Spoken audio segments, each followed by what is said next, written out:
करा सभी भक्तों को हृदय से धन्यवाद कीर्तन में भाग लेने के लिए। हम लोग मंगलाचरण करते। ओम अज्ञान तिमिरांधस्य ज्ञानांजन शलाकया चक्षुर्मीलितं येन तस्मै श्री गुरुवे नमः। श्री चैतन्य मनोभीष्टं स्थापितं येन भूतले स्वयं रूप कदा मह्यं ददाति स्वपदान्तिकं। वन्देऽहं श्री गुरु श्री युगपत् श्री गुरु वैष्णवांच श्री रूपम साग्र जातम सहगण रघुनाथम पितम तम सजीवम स्वाद्वैतम सावधूतम परिजम सहितम कृष्ण चैतन्य देवम श्री राधा कृष्ण पादान सहगण ललिता श्री विशाखाभितांत नम ओम विष्णुपादाय कृष्ण पृष्ठाय भूतले श्रीमते भक्ति वेदांत स्वामी इति नामने। नमस्ते सरस्वती देवे गौरवाणी प्रचारिणे निर्विशेषा शून्यवादी पाश्चात्य देशतारिणे वांछा कल्पतरुभ्यश्च कृपा सिन्धुभ्येव च पतितानां पावनेभ्यो वैष्णवेभ्यो नमो नमः। नमो महावदान्याय कृष्ण प्रेम प्रदायते कृष्णाय कृष्ण चैतन्य नामने गौरत्से नमः। हे कृष्ण करुणा सिंधु दीनबंधु जगतपति गोपेश गोपिका कांत राधा कांत नमस्तुते। तप्त कांचन गौरांगी राधे वृंदावनेश्वरी विश्वानुसुते देवी परमामि अदिति नीलांचल निवासाय नित्याय परमात्मने बलभद्र सुभद्रायां जगन्नाथाय ते नमः। जय श्री चैतन्य पूर्णानंद श्री अद्वैत गदाधर श्रीवासादि गौर भक्त बिंद नुकम करोति वाचालम पंगुलंगे यत्कृपातमहं वंदे श्री गुरुमदीन तारिणम परमानंद माधवम श्री चैतन्य ईश्वरम। हरे कृष्ण कृष्ण कृष्ण हरे हरे हरे राम राम राम हरे। श्री श्री मंगलाचरण की जय। शिला प्रभुपाद की जय। हरे कृष्णा। आज के इस भागवतम चर्चा में सभी भक्तों का हार्दिक स्वागत है। सभी भक्तों के चरणों में मेरा सादर धन्यवाद प्रणाम है। राधा माधव राधा गोविंद परम वैष्णव गुरु आचार्यों की असीम कृपा से हम सब भक्त लोग मिलकर शिव भागवत के ऊपर चर्चा कर पा रहे हैं। हम लोग कैंटो 10 में है, अध्याय 3 में है कृष्ण जन्म। उसके पहले हमने जो 2 अध्याय कंप्लीट किए और तीसरे अध्याय अभी तक जो कुछ चर्चा की है उसको हम संक्षेप में दोहराते हैं।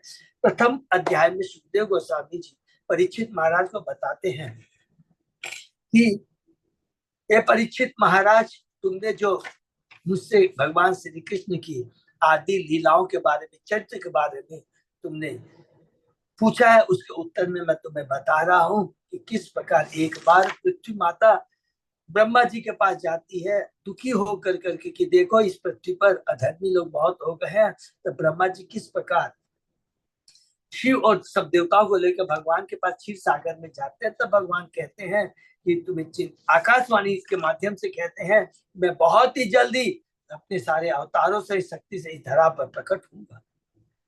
उसके बाद में सुखदेव गोस्वामी जी कहते हैं कि किस प्रकार कि वसुदेव जी ने माता देवकी से ब्याह किया और जैसे ही ब्याह होकर के माता देवकी रथ पर सवार होकर जाती रहती है, कंस उनके रथ को हाँकता रहता है। आकाशवाणी होती है कि हे कंस, इसी तुम्हारी बहन देवकी के 8वां पुत्र तुम्हारी मृत्यु का कारण बनेगा। उसकी चेतना तुरंत परिवर्तित हो जाती, आश्रित प्रति जागृत हो जाती है। तुरंत वह माता देवकी को मारने के लिए तैयार हो जाता है। वसुदेव बहुत समझाते हैं लेकिन समझ में नहीं आता। अंत में वसुदेव कहते हैं कि ठीक है, हमारी जो भी संतान होगी एक एक करके मैं तुम्हें दे दूंगा। और उसके बाद निकल इस बात पर के राजी हो जाता है। और जब इसी प्रकार हमने देखा कि धीरे धीरे कर माता देवकी के 6 पुत्रों को मार डालता है। और उसके बाद में हम लोग ने देखा दूसरे अध्याय के अंदर में हम लोगों ने प्रवेश किया। उसमें बताते हैं कि कंस जब देवकी के 6 पुत्रों को मार चुका होता है तो देवकी के घर से 7वां पुत्र बलराम, हरि बोल, बलराम जो भगवान श्री कृष्ण के विस्तार हैं, शंकरसन नाम से कहलाते हैं, प्रकट होते हैं। और भगवान श्री कृष्ण माता योग माया को इंस्ट्रक्शन देती है कि इस संकर्षण को, बलराम को तुम देवकी के गर्भ से लेकर कर करके माता रोहित के गर्भ में स्थापित कर दो। योग माया ने भगवान के आदेश के अनुसार वैसा ही किया। हरि बोल। उसके बाद में भगवान श्री कृष्ण माता भगवान वसुदेव के मन में प्रकट होते हैं और वसुदेव के मन से माता देवकी के मन में और हृदय में प्रकट होते हैं। जैसे ही भगवान माता देवकी के और वसुदेव के मन में प्रकट होते हैं, उनका चेहरा दिव्य हो जाता है। कंस भी देखता है, कहता आज तक देवकी के भीतर स्थित मैंने इस तरह का उन्होंने कभी भी तेजवान और प्रसन्नता नहीं देखी देवकी के घर। हमने पढ़ा कि किस प्रकार जब भगवान देवकी के गर्भ में हृदय में आ जाते हैं तब वहां पर स्वयं देवता वहां प्रकट होते हैं। हरि बोल। तो सभी देवता अदृश्य रूप में आते हैं और भगवान की स्तुति करते हैं। बहुत सुंदर हम लोगों ने स्तुति के लिए पढ़ा और उसके बाद में अंत में पढ़ा कि किस प्रकार सब लोग देवताओं की स्तुति करने के बाद सारे देवता भगवान ब्रह्म तथा भगवान शिव जी को आगे करके अपने अपने स्वर्ग आवासों पर लेके जाते हैं। तीसरे अध्याय में हमने पढ़ा बहुत सुंदर, सुखदेव गोस्वामी जी कहते हैं कि उसके पश्चात भगवान ने एक शुभ समय में, शुभ मुहूर्त में भगवान प्रकट होते हैं। सारा ब्रह्मांड सतोगुण सौंदर्य शांति से मुक्त हो जाता है। रोहिणी नक्षत्र अश्विनी जैसे तारे निकल आते हैं। बहुत ही सुंदर वर्णन भगवान के प्राकट्य के समय का वर्णन। भगवान की आंखें कमल के समान थी, उनके चारों हाथों में शंख चक्र गदा थी और बहुत सुंदर वर्णन है। पक्ष स्थल पर सिंह का चिन्ह था और उसके बाद भगवान को देख करके जब प्रकट होते हैं, वसुदेव जी ने भगवान का ग्लोरिफिकेशन किया। आप इस भौतिक जगत से परे परम पुरुष परमात्मा है। प्रकृति के 3 गुण सतो रजो तमो गुण आपके नियंत्रण में है, अतः सारी घटनाएं स्वतः प्रकट होती है। और सुंदर वासुदेव जी करते हैं। उसके बाद में देवकी कहती है, हे भगवान आप संपूर्ण विश्व के उद्गम है, आपका कोई भौतिक कारण नहीं है।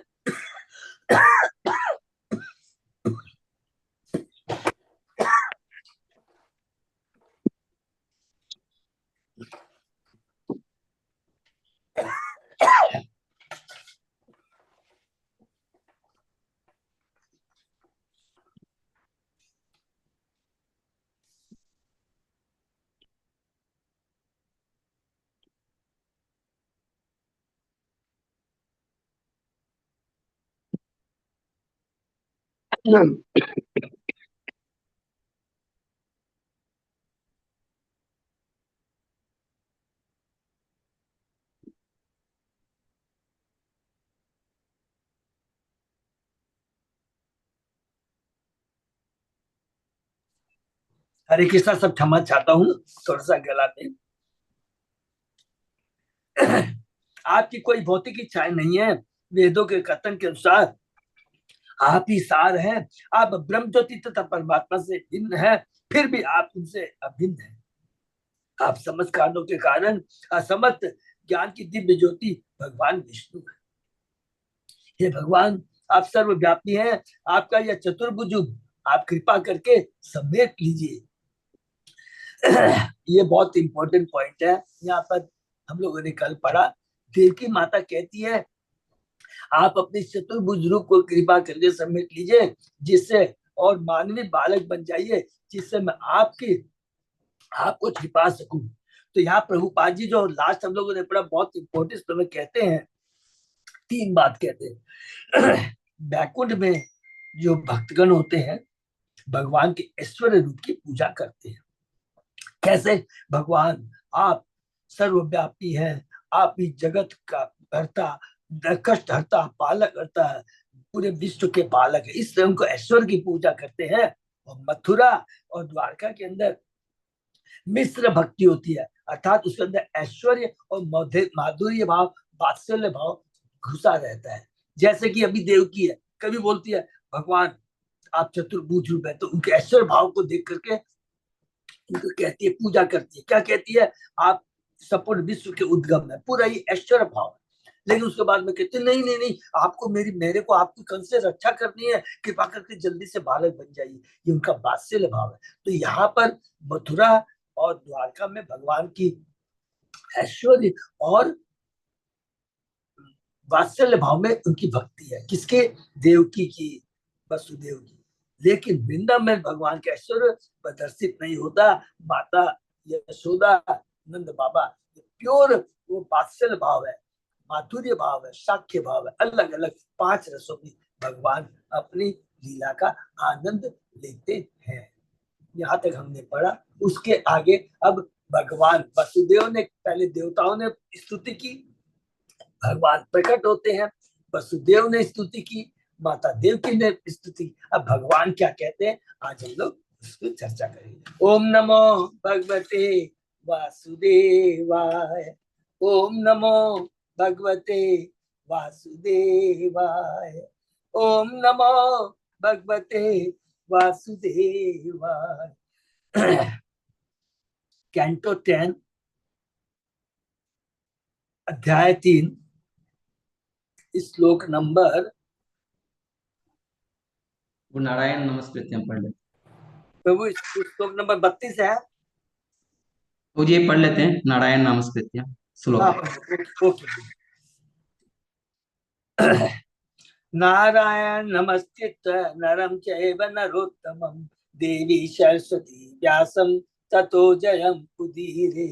नष्प्रायेषु भक्तेषु नित्यं भागवत सेवया भगवती उत्तम श्लोके भक्ति भवति नैष्ठिकी।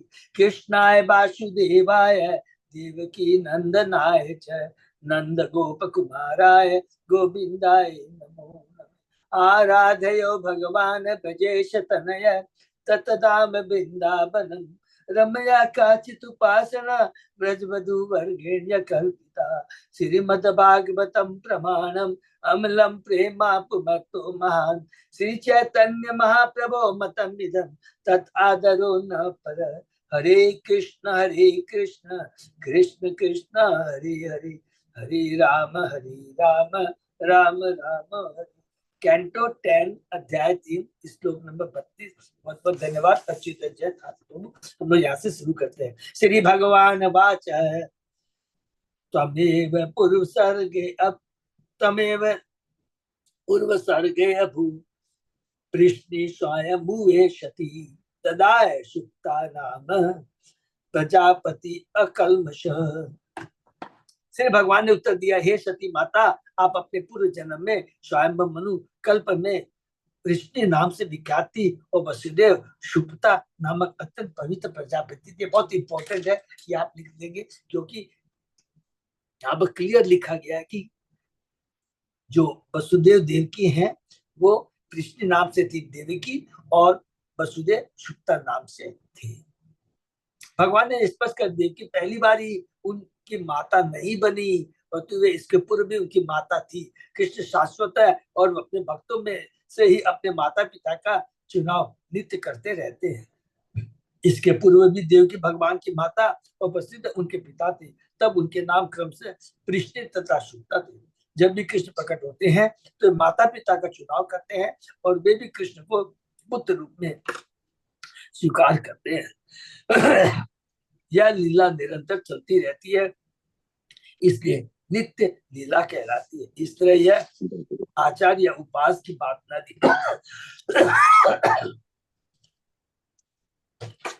भगवान ने सब भगवद गीता में स्पष्ट किया है, जन्म कर्म चाहे दिव्य एवं जो वेति तत्वतः त्यक्ता देहम पुनर्जन्म नैत्मि मामेति सुनि। हे अर्जुन, जो मेरे प्राकट्य तथा कार्यों की दिव्य प्रकृति को जान लेता है, इस शरीर को त्यागने के बाद इस भौतिक जगत में फिर से जन्म नहीं लेता, अपितु मेरे नित्य धाम को प्राप्त करता है। मनुष्य को चाहिए कि भगवान के प्राकट्य तथा तिरुभान को वैदिक महामंत्रों से समझे, कल्पना से नहीं। हरि बोल। महाजनों से, आचार्यों से, शास्त्रों से समझे, कल्पना से नहीं। जो भगवान के विषय में कल्पना का अनुसरण करता है वह निंदनीय। और जानन्ति माम मूढ़ा मानुष्य तनुमाश्रितम परम भाव और जानन्तो मम भूत। भगवान अपने परम भावों के द्वारा अपने भक्त के रूप में प्रकट होते हैं। भाव शब्द शुद्ध प्रेम अवस्था का द्योतक है, जिसका भौतिक व्यापारों से कोई संबंध नहीं होता। अर्थात भगवान के जो भी कर्म होते हैं भौतिक नहीं दिव्य होते हैं, और भगवान की इस दिव्य कार्य को जन्म को केवल हम शास्त्रों गुरु आचार्यों के माध्यम से जान सकते हैं, केवल अपनी कल्पना के माध्यम से नहीं। युवाम्बे ब्रह्मणादिष्टो प्रजा सर्गे यदा ततः सन्न सन्न यमयो इंद्रिय ग्रामम ते पाते परम तप। जब भगवान ब्रह्मा ने तुम दोनों को संतान उत्पन्न करने का आदेश दिया तो तुम दोनों ने पहले अपनी इंद्रियों को बस में रखते हुए कठोर तपस्या की। यहाँ पर यह आदेश है कि संतान उत्पत्ति का समय इंद्रियों का किस तरह उपयोग किया जाए, ये बहुत इंपोर्टेंट गर्भाधान संस्कार के बारे में बताया जा रहा है। वैदिक नियमों के अनुसार संतान उत्पन्न करने से पहले इंद्रियों का पूर्ण नियंत्रण करना चाहिए। यह नियंत्रण गर्भाधान संस्कार के माध्यम से पूरा होता है। भारत में विविध यांत्रिक विधियों से गर्भ निरोध करने पर बड़ा आंदोलन छिड़ा हुआ है, किंतु जन्म पर कभी यांत्रिक विधि से नियंत्रण नहीं किया जा सकता। जैसा कि भगवत गीता में कहा गया, जन्म मृत्यु जरा व्याधि दुख दोषानु दर्शनम। जन्म मृत्यु बुढ़ापा रोग से इस भौतिक जगत के मुख्य दुख है। लोग जन्म को नियंत्रित करना चाहते हैं किंतु मृत्यु को नियंत्रण करने में असमर्थ है, और यदि हम मृत्यु को नियंत्रण में नहीं कर सकते तो जन्म को भी नियंत्रण में नहीं ला सकते।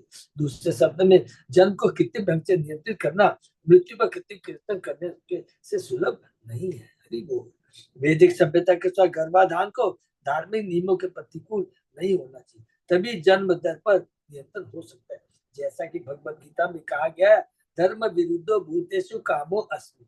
जो काम धर्म के विरुद्ध नहीं है वह भगवान का स्वरूप। हरि बोल। ये बहुत इंपॉर्टेंट चीज है। गर्भाधान संस्कार का मतलब है कि भगवान के आदेश के अनुसार एक दिव्य संतान को इस धरा पर लाना जो खुद भक्ति करे और फिर भक्ति का प्रचार करे। तो ये भगवान का स्वरूप स्वरूप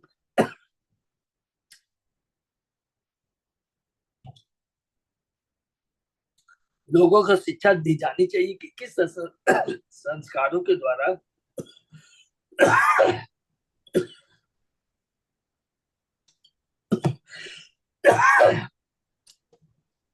वे उत्तम संतान उत्पन्न करे। गर्भ को कृत्रिम साधनों से नहीं रोका जाता, क्योंकि इससे पशु सभ्यता का जन्म होगा। हरि बोल। धार्मिक नियमों का पालन करने वाला स्वतः गर्भ निरोध का पालन करता है, क्योंकि आध्यात्मिक शिक्षा प्राप्त व्यक्ति जानता है कि काम का दुष्प्रभाव विविध प्रकार के दुखों के रूप में होता है। बहु दुख भाज्य है जो आध्यात्मिक रूप से भरा चढ़ा है, वह अनियंत्रित यौन में लिप्त नहीं होता। अतः काम को या अधिक संतान के जन्म को बलपूर्वक रोके जाने की बजाय लोगों को आध्यात्मिक शिक्षा दी जानी चाहिए, तभी गर्भ निरोध स्वतः होने लगेगा। यदि कोई आध्यात्मिक प्रगति करने पर तुल जाए तो वह तब तक संतान उत्पन्न नहीं करेगा जब तक उस संतान को भक्त न बना सके। हरि बोल। भगवत गीता में कहा गया है, पिता नश्य स्यात्, जब तक मनुष्य अपनी संतान की मृत्यु से अर्थात जन्म मरण के चक्र से बचा पाने में समर्थ न हो। ये बहुत इंपॉर्टेंट है।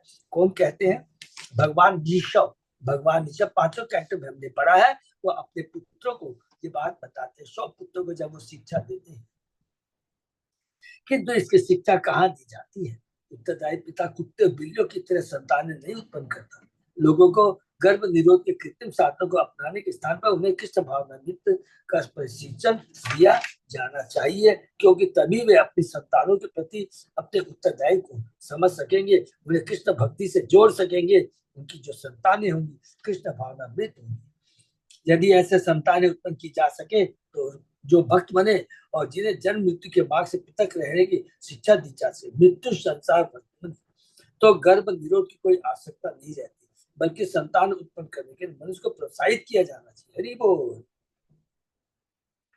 गर्भ निरोध की विधियां व्यर्थ है, क्योंकि संतान उत्पन्न करे या नहीं, अपितु खुद तो बिल्लियों जैसी जनसंख्या से मानव समाज कभी भी सुखित नहीं रहे। इसलिए लोगों को आध्यात्मिक शिक्षा दिए जाने की आवश्यकता है, जिससे कुत्ते बिल्लियों की तरह संतानें उत्पन्न करने के स्थान पर वे तपस्या करके भक्तों को जन्म दे। इससे उनके जीवन सफल हो जाएंगे। पूरा ब्रह्मांड, पूरा ये विश्व कृष्णमय हो जाएगा। ये बहुत इंपॉर्टेंट चीज है और इसलिए बहुत जरूरी है इस कलयुग में ज्यादा से ज्यादा कृष्ण भावना भी संतान का होना बहुत जरूरी है। ये बहुत इंपॉर्टेंट पॉइंट है।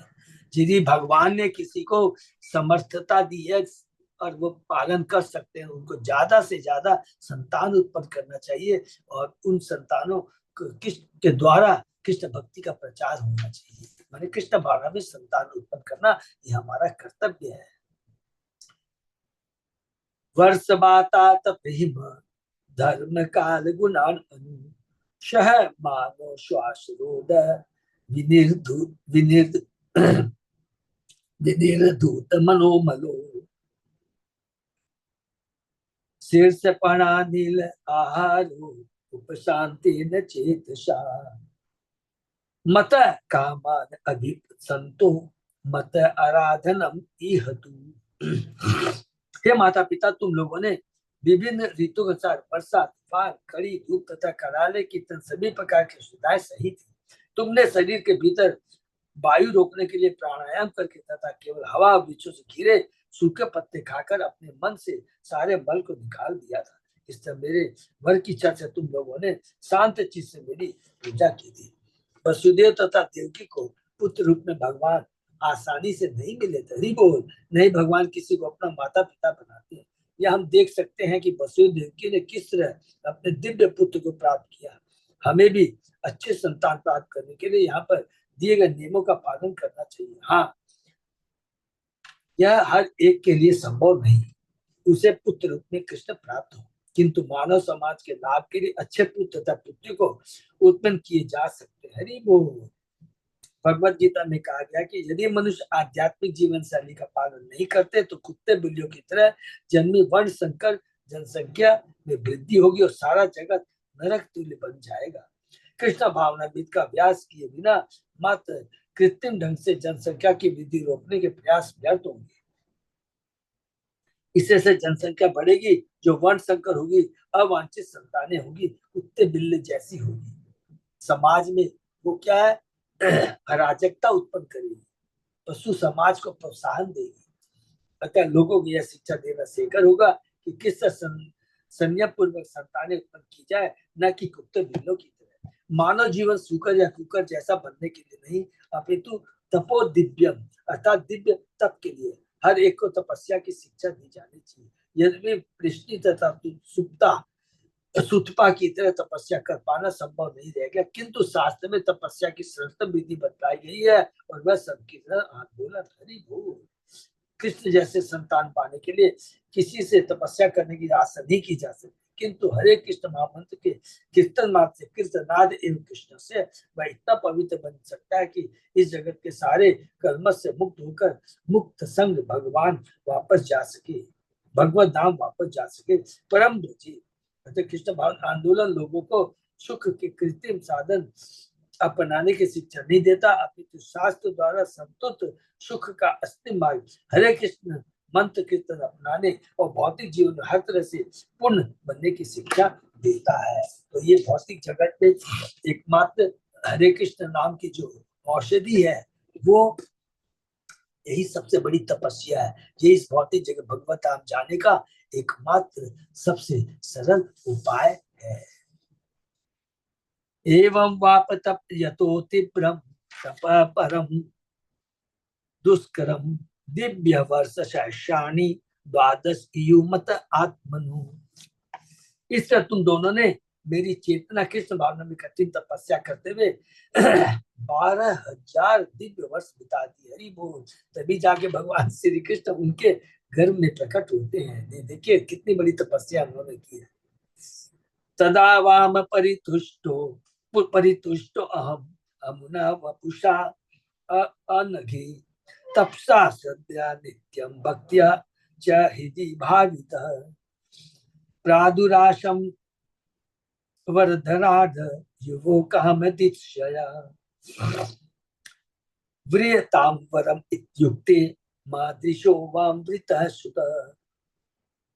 हे निष्पाप माता, देखी इन 12,000 वर्ष दिव्य वर्षों के बीच जाने पर 12,000 दिव्य वर्ष बीत जाने पर तुमने, जिनमें तुम अपने हृदय में परम श्रद्धा भक्ति तथा तपस्या पूर्वक निरंतर मेरा ध्यान करती रही थी, मैं तुमसे अत्यंत प्रसन्न हुआ था, क्योंकि मैं वर देने वालों में सर्वश्रेष्ठ हूँ। अतः मैं इसी कृष्ण रूप में प्रकट हुआ कि तुम मन वांछित वर मांगो। तब तुमने मेरे सदृश पुत्र प्राप्ति की इच्छा प्रकट की थी। जब मैं तेरे को दर्शन दिया कि वर मांगो, तो तुमने कहा था कि मुझे पुत्र की प्राप्ति तुम्हारे जैसा पुत्र में, तुमने मेरे सदृश में रहते हैं उनके लिए 12,000 दिव्य वर्ष दीर्घ काल नहीं है, भले ही इस लोक के रहने वालों के लिए सुदीर्घ अंतरकाल बने। सुता ब्रह्मा का पुत्र था। भगवत गीता में ज्ञात है कि ब्रह्मा का एक दिन हमारी गणना के लाखों वर्ष के तुल्य होता है। शायद युग पर्यंतम अर्यद ब्राह्मणों विद। हमें ध्यान रखना होगा कि कृष्ण जैसा पुत्र पाने के लिए कितनी महान तपस्या करनी है। यदि हम चाहते हैं कि भगवान हमारे बीच इस भौतिक जगत में प्रकट हो, तो इसके लिए कठिन तपस्या की आवश्यकता होगी। किंतु यदि हम कृष्ण के पास वापस जाना चाहें, तो हमें केवल कृष्ण को समझना तथा उनसे प्रेम करना होगा। प्रेम के द्वारा ही भगवत धाम वापस जा सकते। इसलिए श्री चैतन्य महाप्रभु ने घोषित किया, प्रेमा को मर्तोमान, भगवत प्रेम किसी के लिए भी सर्वोच्च उपलब्धि है। तो यार कितनी बढ़िया बात कहते हैं। हमें भगवान जैसा पुत्र इस भौतिक जगत में मांगने की दरकार नहीं है, बल्कि हमें तो भगवान की भक्ति करके, भगवान तेरे धाम में मैं तो तुम्हारा हूँ, तुम्हारे शाश्वत धाम का मैं तो प्राणी हूँ, हमें वहां से जीव लोके। मुझे भगवान के जाने के, भगवान के पास कैसे जा सके, उसके लिए प्रयत्न करना चाहिए, और यही सर्वोच्च उपलब्धि है। बहुत सुंदर प्रभा जी कहते हैं। जैसा कि बतलाया जा चुका, भगवान की पूजा की 3 अवस्थाएं हैं। ज्ञान, ज्ञानमय तथा रति, शुक्ता तथा उसकी पत्नी कृष्ण ने ज्ञान के आधार पर भक्ति कार्यों का शुभारंभ किया था। धीरे धीरे उनमें भगवान के प्रति प्रेम उत्पन्न हुआ, और जब यह प्रेम प्रौढ़ हो चुका, तो भगवान विष्णु रूप में प्रकट हुए। यद्यपि देवकी ने तब उनसे कृष्ण रूप धारण करने की प्रार्थना की थी। भगवान से अधिक प्रेम करने के लिए हमें कृष्ण या राम रूप में भगवान की कामना करनी चाहिए। हम कृष्ण के साथ प्रेम का आदान प्रदान विशेष रूप से कर सकते हैं। इस युग में हम सभी अधम हैं, किंतु भगवान श्री चैतन्य महाप्रभु के रूप में हम पर भगवत प्रेम की वर्षा करने के लिए प्रकट हुए। इसे चैतन्य महाप्रभु ने महाप्रभु के संगी समझते थे। रूप गोस्वामी ने कहा, नमो महावतान्याय कृष्ण प्रेम बधाए थे, कृष्णाय कृष्ण चैतन्य नामने गौरत विषय। इस श्लोक में श्री चैतन्य महाप्रभु को महावतार, महाकरुणामय, महावादान्य अर्थात सर्वाधिक दानी व्यक्ति कहा गया है। सब सर्वाधिक कल्याण, सर्वाधिक करुणामय कहा गया है, क्योंकि वे इतनी आसानी से कृष्ण का दान देते हैं कि हरे कृष्ण महामंत्र का कीर्तन करने मात्र से मनुष्य कृष्ण प्राप्ति कर सकता है। अतः हमें चैतन्य महाप्रभु द्वारा प्रदत्त वर का लाभ उठाना चाहिए। कितना सुंदर लाभ! एकमात्र हरे कृष्ण महामंत्र का कीर्तन करने से पाप नष्ट नहीं होते, पाप करने की प्रवृत्ति नष्ट नहीं होती है, बल्कि कृष्ण प्रेम प्राप्त होता है। और जब हरे कृष्ण मंत्र का कीर्तन करने से हम सारे मल से शुद्ध हो जाएं, चेतो दर्पण मार्जन, तो हम बड़ी आसानी से समझ सकेंगे कि कृष्ण एकमात्र प्रेम के लक्ष्य है। कीर्तनाद एवं कृष्ण से मुक्त सम परम भजी। अतः मनुष्य को हजारों वर्ष तक घोर तपस्या करने की आवश्यकता नहीं रह जाती। उसे कृष्ण प्रेम करना सीखना और उन्हीं के सेवा में सदा लगे रहना होता है। सेवन मुको ही जीवादो स्वयमेव स्फुरत होता है। तभी मनुष्य सरलता से भगवत धाम वापस जा सकता है। यदि पुत्र रूप में या अन्य रूप में किसी वस्तु की प्राप्ति के लिए अपने भौतिक कार्य हेतु भगवान को यहाँ न बुलाकर हम स्वयं भगवत धाम वापस चले जाते हैं, तो भगवान के साथ हमारा असली संबंध प्रकट हो जाएगा। बहुत इंपॉर्टेंट लाइन है, इसको नोट कर लेंगे। हमको यहाँ भौतिक जगत में, अरे भगवान आप आइए, अरे तुम भगवती जगत में हो और भगवान को बुलाते हो भौतिक जगत में। इससे तो अच्छा भगवान की जो सरल विधि है, हरे कृष्ण महामंत्र का कीर्तन कर करके भगवान के धाम चले जाओ। यही बुद्धिमानी है, यही सर्वोच्च प्राप्ति है।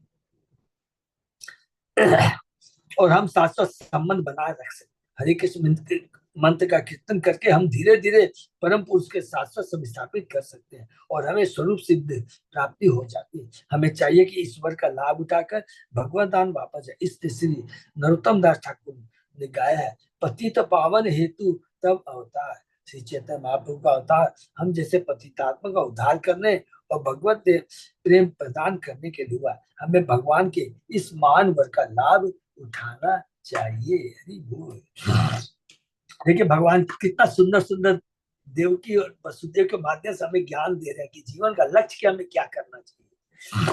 अजुष्ट ग्राम में विषय हो अनपत्य हो चाहे दंपति न व्रते अपवर्गम में मोहितो देव माया। पति पत्नी रूप में संतानित होने से आप लोग विषय जीवन के प्रति आकृष्ट हुए, क्योंकि देव माया के प्रभाव अर्थात दिव्य प्रेम से तुम लोग मुझे अपने पुत्र के रूप में प्राप्त करना चाह रहे थे, इसलिए तुम लोगों ने नहीं चाहा। वसुदेव बहुत सुंदर है। वसुदेव तथा देवकी सुक्ता तथा विष्णु के समय से ही पति पत्नी दंपति थे और वे भगवान को पुत्र रूप में प्राप्त करने के उद्देश्य से पति पत्नी बने रहना चाह रहे थे। यह अनुरक्ति देव माया के प्रभाव से उत्पन्न कृष्ण के पुत्र रूप में प्रेम करना वैदिक सिद्धांत है।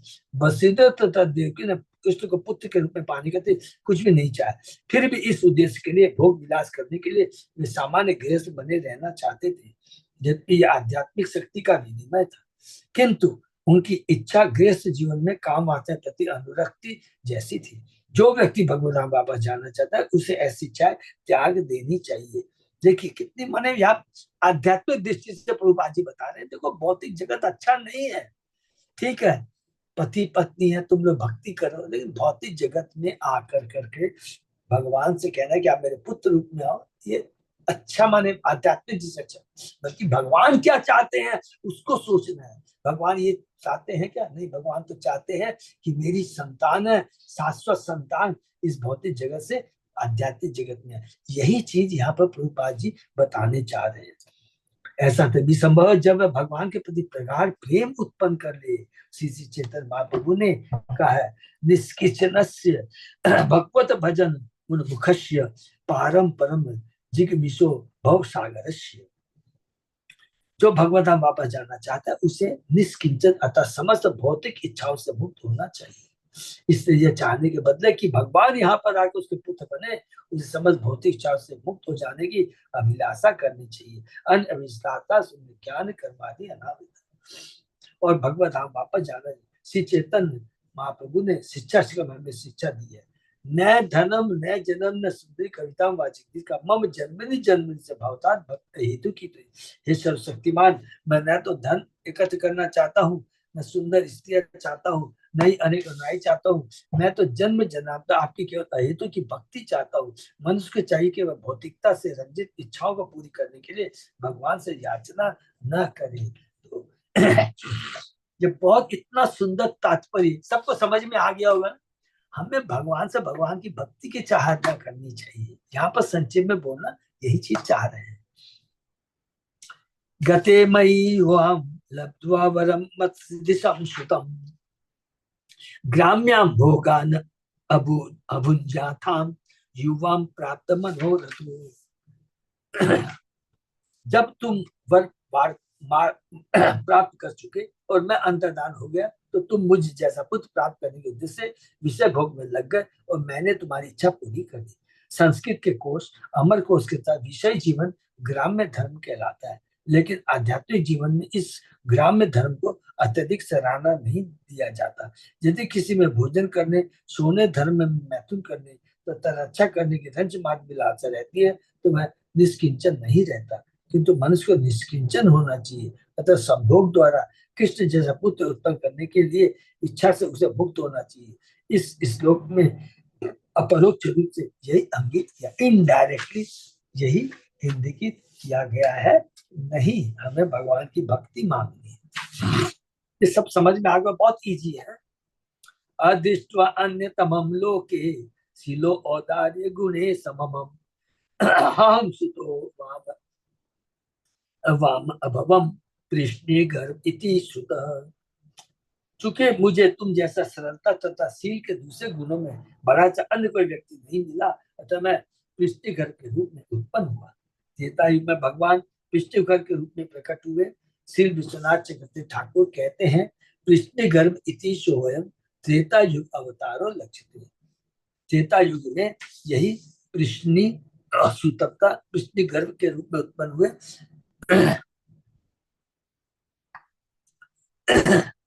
और अभी द्वापर युग के अंदर में भगवान वही वसुदेव देवकी के रूप में है।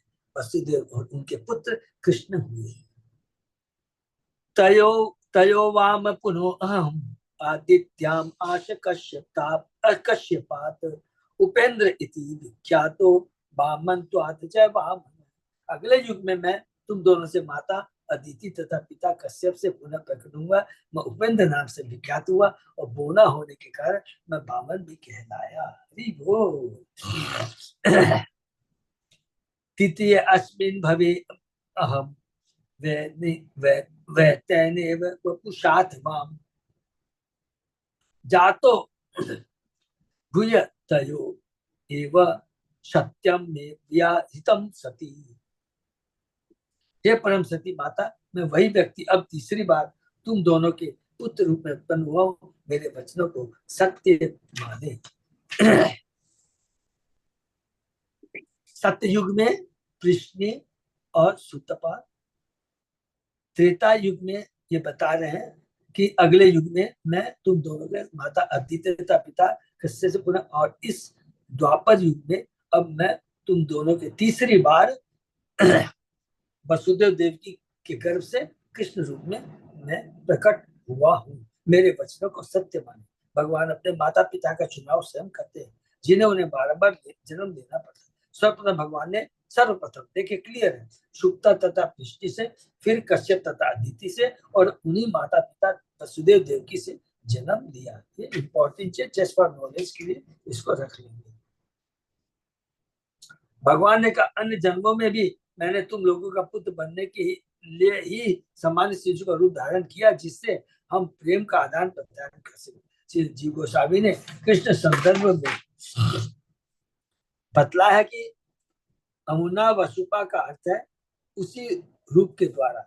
दूसरे शब्द भगवान ने देवकी से कहा, इस बार मैं अपने मूल श्री कृष्ण रूप से उत्पन्न हुआ हूँ। पहले तो ठीक है मूल रूप में स्वयं कृष्ण के रूप में नहीं हुआ था, वामन के रूप में हुआ था, लेकिन इस बार मैं स्वयं कृष्ण के रूप में उत्पन्न हुआ हूँ। श्री जी कहते अन्य रूप तो भगवान के आदि रूप के अंश थे, किंतु कृष्ण रूप द्वारा जो प्रकार प्रेम उत्पन्न हुआ था, उसके फल कृष्ण रूप में भगवान अपने समस्त ऐश्वर्य से देवकी तथा वसुदेव से प्रकट हरि वो स्वयं कृष्ण उत्पन्न में कह रहे हैं कि देखिए आप लोग ने इतनी बड़ी तपस्या की थी, उसका ये फल है। इस श्लोक में भगवान पुष्टि करते हैं कि मैं वही भगवान हूँ, किंतु समस्त ऐश्वर्य से मैं कृष्ण रूप में प्रकट हुआ। तैनेव वपुषा का यही तात्पर्य है।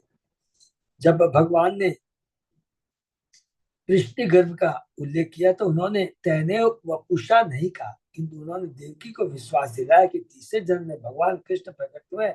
स्वयं कृष्ण, उनका अंश नहीं। वृष्टिगर्भ तथा वामन कृष्ण के अंश अवतार थे। वृष्टिगर्भ जब पहला जन्म था, वामन जो था वो कृष्ण के अंश अवतार थे, लेकिन इस बार वसुदेव देवकी के मैं स्वयं कृष्ण के रूप में प्रकट हुआ, किंतु तीसरे जन्म में साक्षात कृष्ण प्रकट हुए। शिव जी गोस्वामी ने इस संदर्भ में यही व्याख्या की है। प्रथम 2 वर्ष समय में भगवान के अंश के रूप में भगवान उत्पन्न हुए, लेकिन इस बार तो भगवान स्वयं अपने स्वयं कृष्ण प्रकट हुए हैं। बहुत बड़ी बात है। वसुदेव देवकी कितने भाग्यशाली है। एतद्भाव दर्शितम रूपम प्राक जन्म स्मरणाय में नान्यथा मत भवम ज्ञानम मर्त्य लिंगे न जायते। मैंने तुम लोगों को यह विष्णु रूप समाप्त अपने पूर्व जन्मों का स्मरण कराने के लिए दिखलाया, अन्यथा यदि मैं सामान्य बालक की तरह प्रकट होता तो तुम लोगों को विश्वास न हो पाता कि भगवान विष्णु सचमुच प्रकट हुए। देखो को यह बताए जाने की जरूरत नहीं थी कि भगवान विष्णु के पुत्र रूप में प्रकट हुए थे। पहले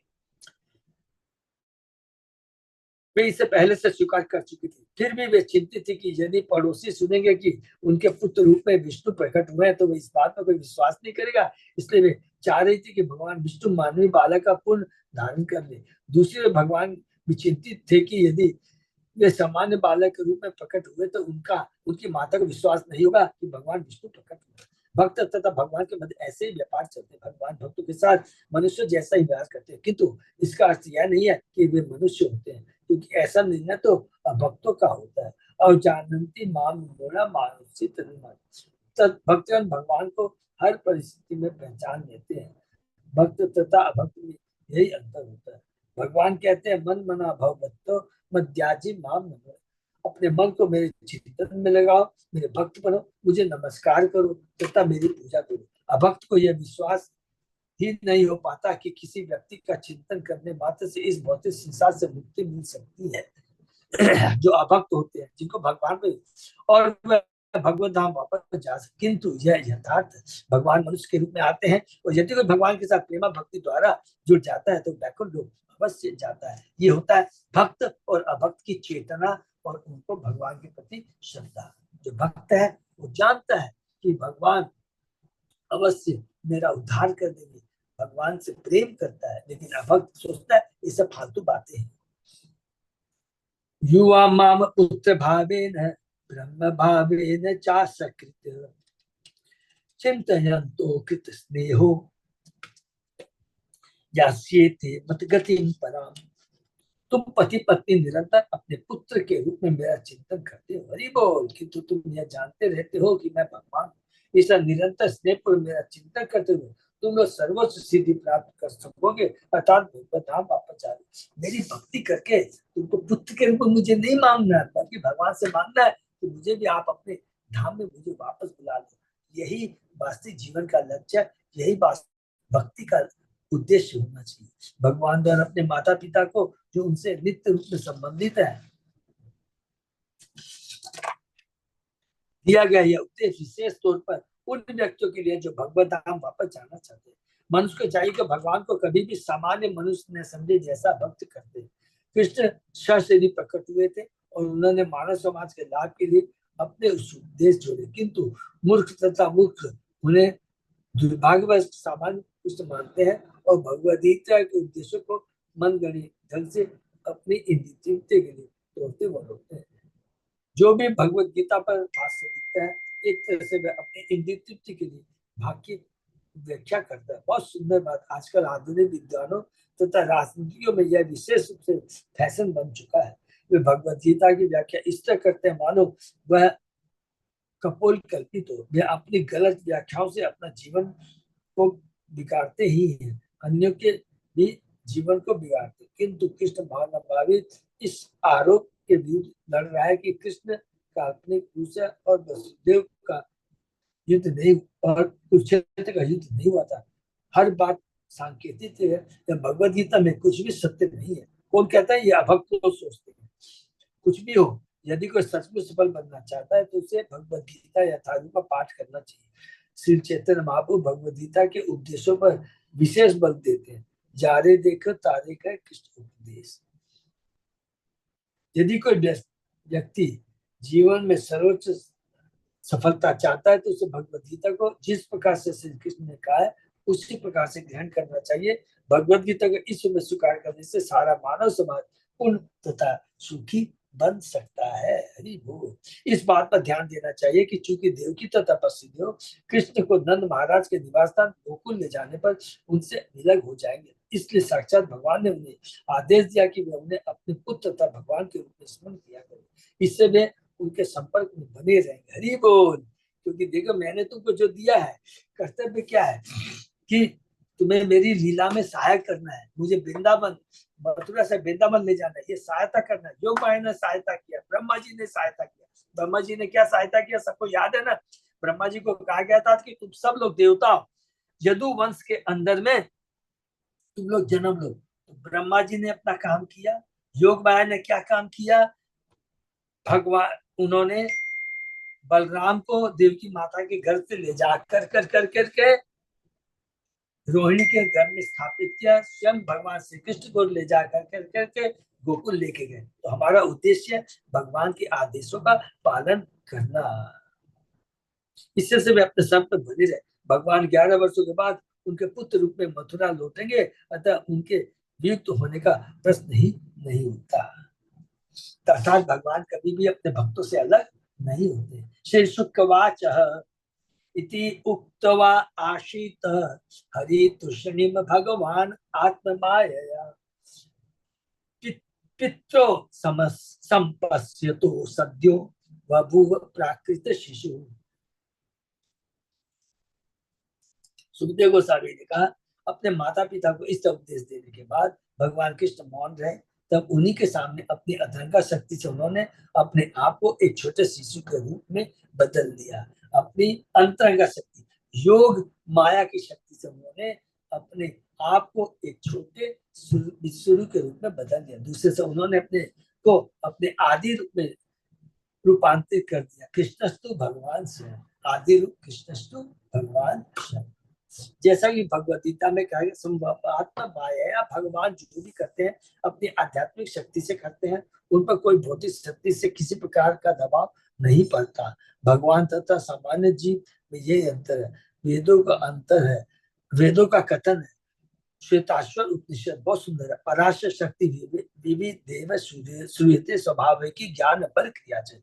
यह स्वाभाविक है कि भगवान भौतिक गुणों के द्वारा रंजित नहीं होते, और चूंकि उनकी आध्यात्मिक शक्ति में हर वस्तु सुचारू रूप से उपस्थित रहती है, अतः वे जो कुछ भी करते हैं वह तुरंत हो जाता है। भगवान प्राकृत शिशु अर्थात इस जगत के शिशु नहीं है, अपितु आत्मशक्ति से वे उस रूप में प्रकट हुए, किंतु आत्मशक्ति से वे उस रूप में प्रकट हुए। सामान्य लोगों को परम नियंता भगवान को मनुष्य रूप में स्वीकार करने में कठिनाई हो सकती है, क्योंकि वे भूल जाते हैं कि भगवान आत्म माया अर्थात अविनाशी। लोग कहते हैं परम नियंता किस सामान्य व्यक्ति के रूप में अवतरित हो सकता है। ऐसे विचारधारा भौतिकतावादी है। श्री गोस्वामी कहते हैं कि भगवान की शक्ति को हमारे शब्दों और मन की कल्पना के परे अर्थात अचिंत्य माने बिना हम उन्हें नहीं समझ सकते। अर्थात हम भगवान को नहीं समझ सकते अपनी इस भौतिक बुद्धि से, क्योंकि जीव में चार तरह के दोष है। हम इस भौतिक बुद्धि से भगवान को सोच भी नहीं सकते भगवान के बारे में।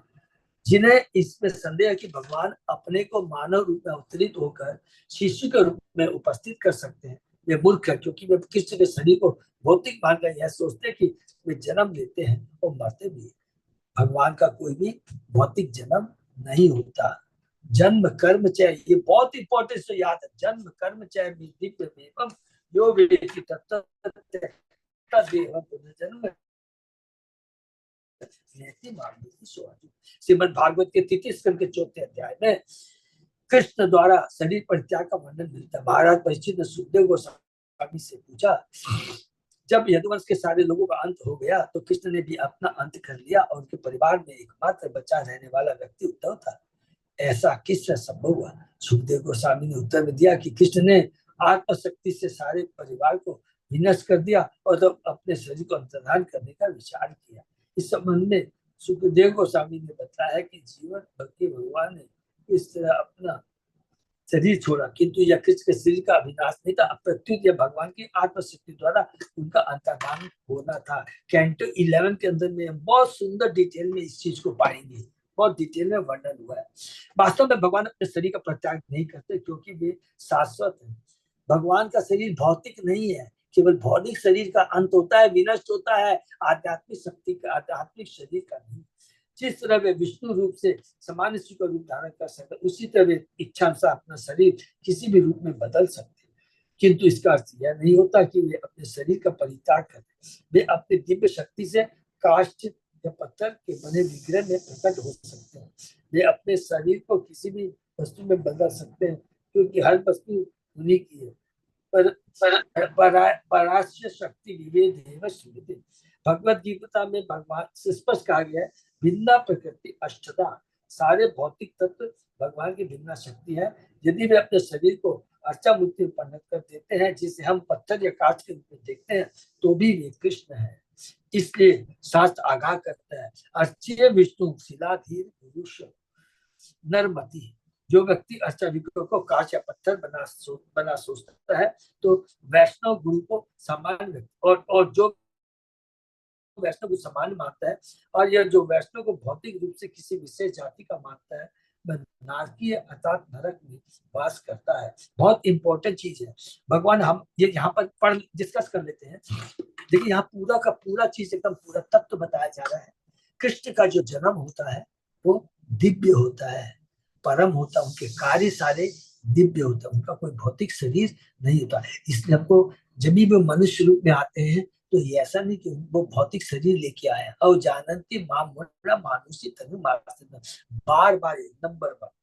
दूसरा, गुरु होता है, जो आचार्य होते हैं, उनके शरीर को भौतिक नहीं मानना चाहिए, उनका भी वो शरीर दिव्य होता है, उनके आचरण भी दिव्य होते हैं। इसलिए हमें कभी भी अपने शरीर से उनके शरीर की तुलना नहीं करनी चाहिए। भगवान हमारे इच्छा अनुसार अनेक रूपों में प्रकट हो सकते हैं, ये तो हमें वास्तविकता जाननी चाहिए। जन्म कर्म चाहे दिव्य एवं योग व्यतीत साधु पुरुष तथा शास्त्र के उपदेशों का पालन करने से ही कृष्ण को समझा जा सकता है। साधु आचार्य हो गए, गुरु है जो हमारे दीक्षा शिक्षा गुरु हो गए, और शास्त्र जो भगवान से निकले हैं। उपदेश का पालन करने से ही कृष्ण को समझा जा सकता है, और मनुष्य भगवत धाम वापस जाकर अपने जीवन को सफल बना सकता है। हरि बोल। ततः चोदी भगवत प्रचोदित सुतम समादाय सुतिका प्रियात यदा बहिर्गन्तुं येष तर्हि अजा या योग माया अजनी नंद जायया।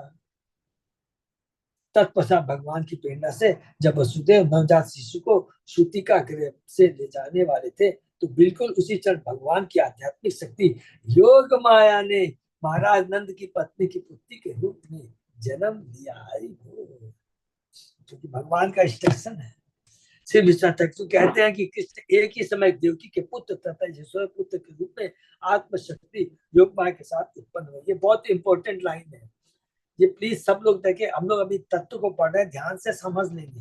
ये वर्ण लिखा है कि एक ही समय देवकी के पुत्र तथा यशोदा के पुत्र के रूप में आत्मशक्ति योग माया के साथ प्रकट हुआ। ऐसा नहीं है, जो माता देवकी के गर्भ से भगवान कृष्ण प्रकट हुए, और उधर में माता यशोदा के घर से कृष्ण प्रकट हुए, और यही मथुरा के कृष्ण वसुदेव देवकी के कृष्ण है, जाकर कर माँ यशोदा के कृष्ण में मर्ज हो जाते हैं।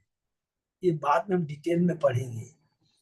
इसलिए कहते हैं कि जो वृंदावन में कृष्ण लिए, वृंदावन का कृष्ण कभी भी वृंदावन को नहीं छोड़ते हैं। और जब वृंदावन से जो कृष्ण आते हैं, अक्रूर जो कृष्ण को लेके आता है, वो कृष्ण स्वयं कृष्ण माने जो यशोदा कृष्ण नहीं है, वो देवकी कृष्ण पुनः वहां से आकर के मथुरा में आते हैं और किसका वध करते हैं? कंस का वध करते हैं। ये बहुत तत्व है, इससे क्लियर लिखा है। तो देवकी के पुत्र रूप में सर्वप्रथम विष्णु रूप में प्रकट हुए, और वसुदेव ने अपने पुत्र की पूजा भगवान विष्णु के रूप में क्योंकि वे कृष्ण के से शुद्ध इसलिए दिखला पाने की स्थिति में नहीं थे, किंतु यशोदा अपने पुत्र कृष्ण को ईश्वर माने बिना ही प्रसन्न रखती थी। यशोदा के पुत्र तथा देव के पुत्र कृष्ण में यही अंतर है। हरिवंश के प्रमाण पर विश्व चक्रवर्ती ने यह व्याख्या की है। कृष्ण के जो यशोदा के कृष्ण है प्योर, उसके अंदर में हम लोगों ने क्या पढ़ा है? माता यशोदा क्या है? पूरा उसमें शुद्ध वात्सल्य प्रेम है। लेकिन यहाँ पर देवकी माता में जो है भक्ति है, वो ऐश्वर्य मिक्स, माने ऐश्वर्य और वात्सल्य मिक्स भक्ति है।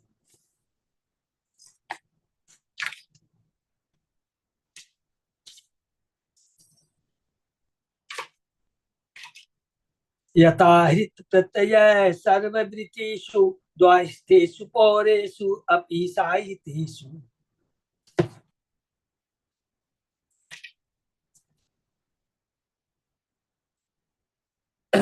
अथ द्वारस्य सर्वा दुरत्या,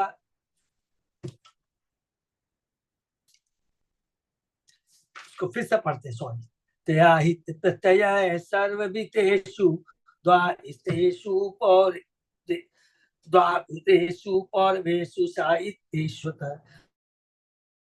द्वारस्य सर्वा विहिता दुरत्यया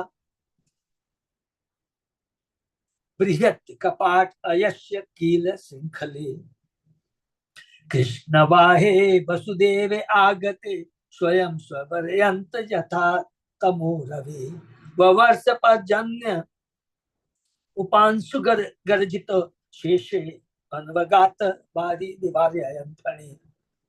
योग माया के प्रभाव से, योग माया के प्रभाव से सारे द्वारपाल गहरी नींद में सो गए। उनकी इंद्रियां निष्क्रिय हो गई और घर के अन्य लोग भी गहरी नींद में सो गए। जिस प्रकार सूर्य के उदय होने पर अंधकार स्वतः छिप जाता है, उसी तरह वसुदेव के प्रकट होने पर लोहे की कीलों से जड़े तथा भीतर से लोहे की जंजीरों से जकड़े हुए बंद दरवाजे स्वतः खुल गए। चूंकि आकाश में बादल मंद गर्जना कर रहे थे और झड़ी लगाए हुए थे, अतः भगवान के अंश अनंत नाग दरवाजे से ही वसुदेव तथा दिव्य शिशु की रक्षा करने के लिए अपने फन फैलाकर वसुदेव के पीछे लग लिए। हरि बोल। तो कौन आ गए मदद करने के लिए? सबको समझ में आ गए होगा, भूलिएगा नहीं। बलराम जी अनंत शेष के रूप में आ गए हैं वो मदद करने के लिए, जिससे कि भगवान भीजे नहीं जाए। शेषनाग भगवान का अंश है और उनका काम है सारे साथ समाज के साथ भगवान की सेवा करना। हमने चेतन चेतन में पढ़ा है भगवान 5 रूप में प्रकट करते हैं, महासंकर्षण, कानोदक्षाय विष्णु, गर्भोदय और फिर अनंत शेष। प्रथम 4 का काम है सृष्टि करना और 5वां शेषनाग का काम है भगवान की लीला में मदद करना। वही शेषनाग यहाँ पर बताए गए। जब वसुदेव शिशु को ले जा रहे थे, शेषनाग माने बलराम जी भगवान की सेवा कर रहे तथा वर्षा की हल्की बूंदे उन्हें बचाने के लिए प्रकट हुए। हरे कृष्णा। अच्युत अजय दास प्रभु हाँ प्रभु जी। यही पर विराम दे दे क्या, क्योंकि वो बाकी 2 इसमें में हो सकता है बहुत एक्सप्लेनेशन हो। ठीक, वो तो नेक्स्ट क्लास में कर लेंगे। नेक्स्ट क्लास में हम लोग कर लेते हैं। तो हरे कृष्णा। यहाँ पर देखिए हम लोगों ने सिंपल ढंग से क्या पढ़ा, आज सिंपल यही पढ़ा, भगवान कृष्ण प्रकट होते हैं माता देवी के गर्भ से। लेकिन यहाँ तत्व के हिसाब से क्या क्या चीज आज हमने पढ़ा कि जो वसुदेव देवकी हैं वो साधारण पति पत्नी नहीं है। पिछले 2 जन्म में भी वे भगवान के, पहला विष्णु गर्भ के रूप में और दूसरा वामन के रूप में है, अदिति और कश्यप के वामन के रूप में प्रकट हो चुके हैं। और इस बार भी उन्होंने भगवान को पुत्र के रूप में मांगा। इस बार 12 दिव्य वर्षों तक उन्होंने तपस्या की है, याद रखेंगे। तो भगवान स्वयं कृष्ण यहाँ पर प्रकट हुए हैं, नंबर 1 है।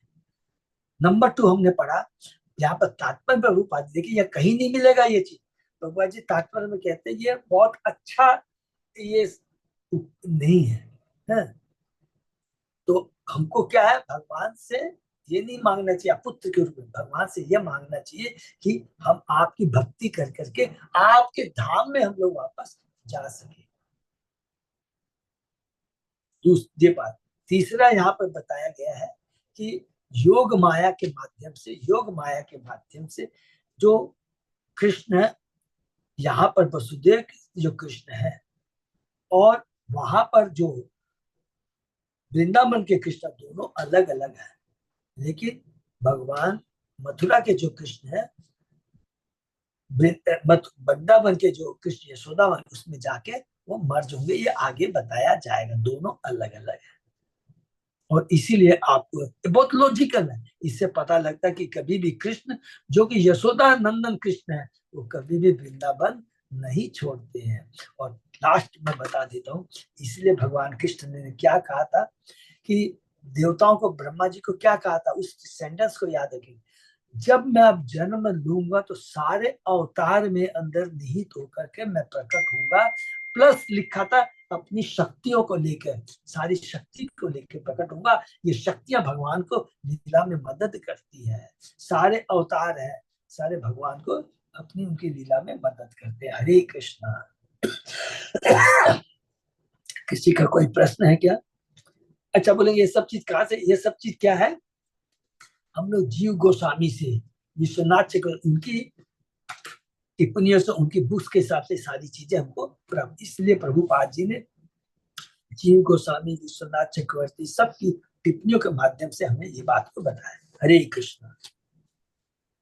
हरे कृष्ण जी। हरे कृष्णा। हाँ प्रभु बोलिए प्रभु।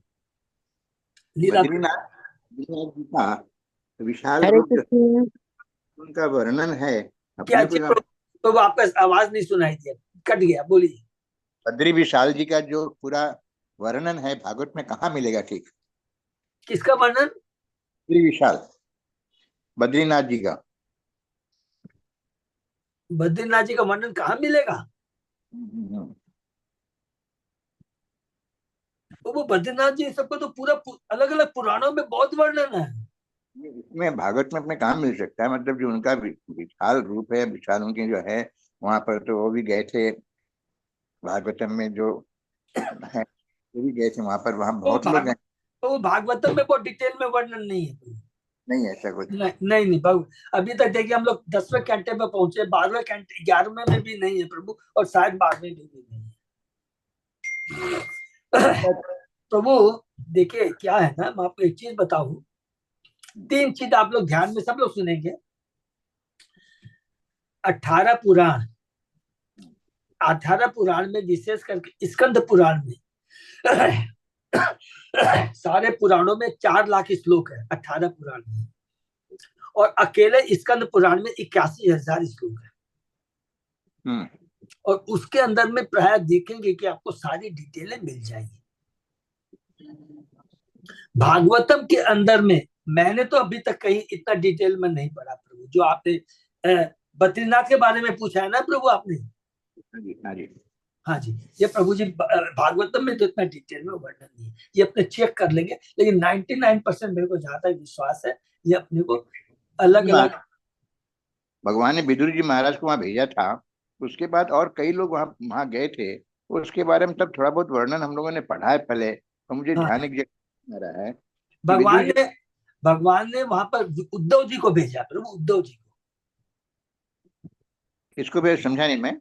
वो आप किसी बद्रिकाश्रम के बोल रहे हैं तो? हाँ जी, हाँ जी। बद्रिकाश्रम में भगवान ने उद्धव जी को भेजा प्रभु। उद्धव जी को भेजा। हाँ प्रभु, क्या हुआ जब भगवान अप्रकट होने लगते हैं ना, तो उद्धव जी को पता लग जाता है कि भगवान अप्रकट होने वाले हैं। तब भगवान उद्धव जी को बोलते हैं, ठीक है ये भौतिक जगत रहने लायक नहीं है, लेकिन तुम अभी नहीं आओगे, तुम्हारे पास अभी कुछ कार्य हमने छोड़ दिया है। क्या कार्य छोड़ दिया? बोलो देखो, जब मैं 125 वर्ष तक यहाँ लीला किया, मैं हस्तिनापुर भी गया, मैं स्वर्ग लोक भी गया, इंद्र का पारिजात वृक्ष लेने के लिए गया, मैं द्वारका भी गया, मैं मथुरा भी गया, मैं वृंदावन भी गया, लेकिन मैं एक जगह नहीं गया। ये बहुत इंपॉर्टेंट याद रखेंगे, भगवान अपनी लीला में वो बद्रिकाश्रम नहीं गए थे। जा और भगवत गीता मेरा ज्ञान दे। तब भगवान ने जो अर्जुन को जो भगवत गीता सुनाई है ना प्रभु, और उद्धव को जो भगवत गीता सुनाई है कैंटो 11 में, करीब करीब मैं आपको बताऊं 23 अध्याय है प्रभु। 23 अध्याय? हाँ प्रभु, 7 मोस्ट प्रोबेबली, जहां तक मैं गलत हूँ, 7वें अध्याय से लेकर 29 अध्याय तक भाग जो उद्धव गीता जिसको बोलते उन्होंने सुनाया है। और भला ये मैं ज्ञान स्पेशली इसलिए दिया उन्होंने कि तू ये ज्ञान ले जा कर करके बद्रिकाश्रम के नर नारायण ऋषियों को उनको सब बताना।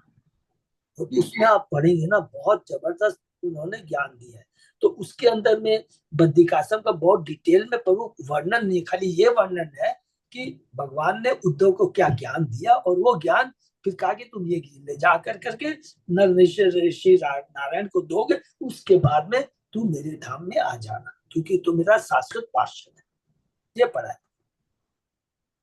मैं वहां कल जाके आया वहां से। कहाँ से? हरी बोल, बद्रिकाश्रम गए थे आप?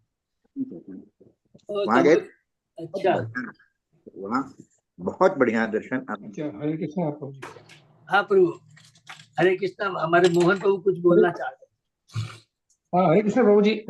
बद्रिकाश्रम में नारद मुनि व्यासदेव से मिले थे और उनको भागवतम लिखने के लिए प्रेरित किया था।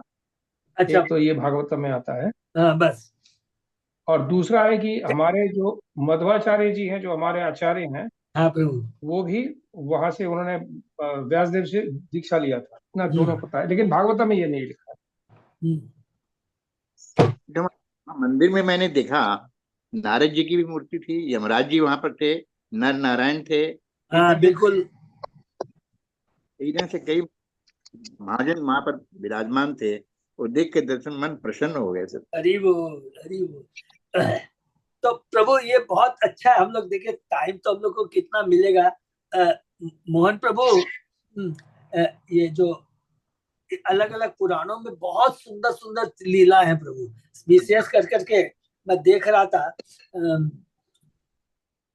ये जो स्कंद पुराण के अंदर में जो जगन्नाथ लीला है ना प्रभु, वो बहुत डिटेल में दिया हुआ है, बहुत डिटेल में उसमें दिया है। मैंने जगन्नाथ जी का प्राकट्य, उनकी लीला वगैरह बहुत डिटेल में दिया हुआ है। और उसी तरह का उड़िया में भी एक तो ग्रंथ का नाम याद नहीं, मैंने हर जगह आपको सब मिल जाएगा, लेकिन केवल भागवतम एक ऐसा है जिसमें भगवान ने माने प्योर प्योर जिसको दिव्य भक्ति का, भक्त का भगवान के बारे में डिटेल में बताया गया है। बाकी वो सब जो लीलाएं वगैरह जो भी है ना, अलग अलग लीलाएं, वो अलग अलग। अच्छा, और एक चीज याद रखेंगे हम लोग कि बहुत इंपॉर्टेंट चीज है कि भगवान ब्रह्मा के एक दिन में एक बार आते हैं, तो ब्रह्मा की आयु 100 दिन होती है, तो भगवान 100 बार आते हैं, ठीक है। और हर बार जो लीलाएं करते हैं भगवान की अंतरंग चलती रहती है, तो सब में थोड़ा थोड़ा अंतर आएगा।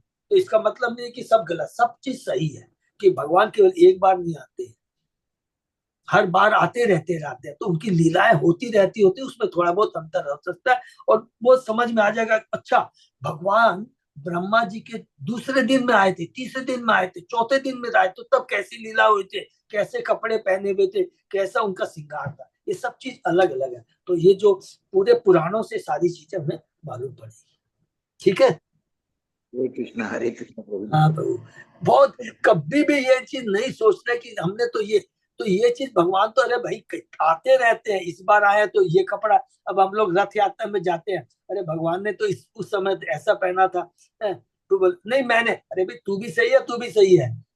2023 में जो रथ यात्रा हुई थी उसमें ये पहने हुए थे, 2021 में रथ यात्रा हुई तो उसमें ये पहने हुए थे, तो दोनों सही हो। हरे कृष्ण प्रभु। तो यही पर विराम देते हरे कृष्णा, दंडवत प्रणाम प्रभु जी। यही पर विराम। अच्युत जयकार प्रभु, हाँ कोई प्रभु, announcement है प्रभु? नहीं प्रभु जी, बस विराम देते हैं। थैंक यू बहुत, सबको बहुत बहुत धन्यवाद। बहुत बहुत धन्यवाद। श्री विराम देते हैं, फिर कल सुबह 7 बजे। हरे कृष्ण प्रभु। हरे कृष्ण प्रभु।